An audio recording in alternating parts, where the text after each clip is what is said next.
Honda Activa electric scooter గురించి చాలా మంది వెయిట్ చేస్తున్నారు. ఈ స్కూటర్ ఎప్పుడు లాంచ్ అవుతుందా అనే ఆసక్తి అందరిలోనూ ఉంది. ఈ నెలలోనే ఈ ఎలక్ట్రిక్ స్కూటీని విడుదల చేయనున్నారు. భారత్ లో హోండా యాక్టివాకు ఫ్యాన్ బేస్ ఉంది. ఈ స్కూటీల అమ్మకాలు మామూలుగా ఉండవు. ఈ మోటార్ నుంచి వచ్చే ఎలక్ట్రిక్ స్కూటీ గురించి ఎంతగానో ఎదురు చూస్తున్నారు.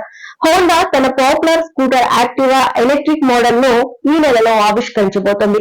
నవంబర్ 27న కంపెనీ సస్పెన్స్ కు తెరపడనుంది. ఈ ఎలక్ట్రిక్ స్కూటర్ దాని ఐసీఈ హోండా యాక్టివా 110తో సమానంగా పనిచేస్తుందని తెలుస్తోంది. ఒక్కసారి ఛార్జ్ చేస్తే 100 కిలోమీటర్ల వరకు ప్రయాణిస్తుంది.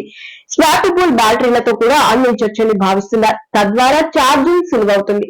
సాధారణంగా దేశంలో అత్యధికంగా అమ్ముడుతున్న స్కూటర్ యాక్టివా. అయితే దీని ఎలక్ట్రిక్ మోడల్ భారత్ మార్కెట్ లో TVS iQube, Ather Reza, Ather 450X, Bajaj Chetak, Ola S1 లకు గట్టి పోటీ ఉన్నది.